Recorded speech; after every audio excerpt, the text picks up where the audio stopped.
Po reprezentančnem terminu se sezona nadaljuje na polno in sicer z dvobojem prvakov proti prvemu na lestvici. Za ekipo, ki je v dobrih 2 mesecih odigrala kar 16 tekem, od tega močne evropske, je bila pavza primerna ne samo za počitek, ampak tudi za več treningov, za več uigravanja. Vraćamo se ponovo u Ljudski vrt nakon pauze koja nam je sigurno dobro došla. Na pauzu smo otišli pobjedom protiv Domžala i sigurno da smo u miru se pripremali za ovu utakmicu što nam slijedi. Mi smo ovu pauzu iskoristili da se što bolje pripremimo na utakmicu i evo, još par dana je ostalo i mislim da ćemo spremni ući u utakmicu. Sezono je Jasmin Mešanović začel v prvi 11-terici, potem vmes nekaj manj igralnega časa, no v zadnjem času pa spet dobiva več priložnosti in to je s pridom izkoristil tudi z zmagovitim golom u Domžalah. Dobio sam malo više minuta, zadovoljan sam kako sam odradio, mislim može još bolje, ali zadovoljan sam zadnjom utakmicom koju sam odigrao, postigao sam pogodak, vratio se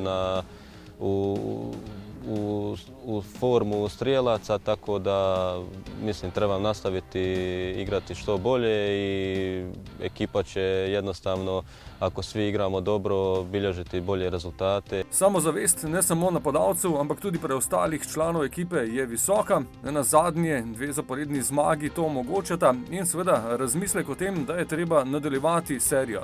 Nažalost, ispali smo iz Europe, dali smo maksimum, nismo uspjeli doći do grupe.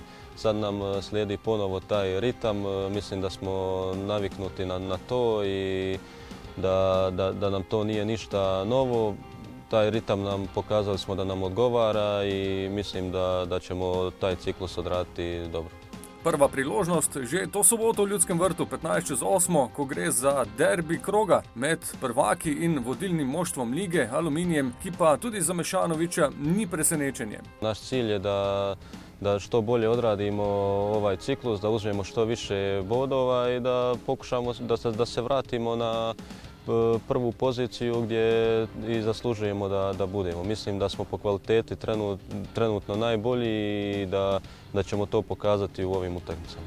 Tokrat lokalni derbi ponuja nekaj več, dvoboj za vrh lestvice. Sve utakmice pokazuju da su izuzetno teške. Evo sada posle pauze dolazi nam Alumini koji je na vrhu tabele i to nije slučajno, zaista igraju dobro i mislim da nas očekuje zahtjevna utakmica. Protivnik je izuzetno kvalitetan, dobro stoji u bloku i dobro izlazi u kontre. Maribor Alumini, vabljeni v Ljudski vrt.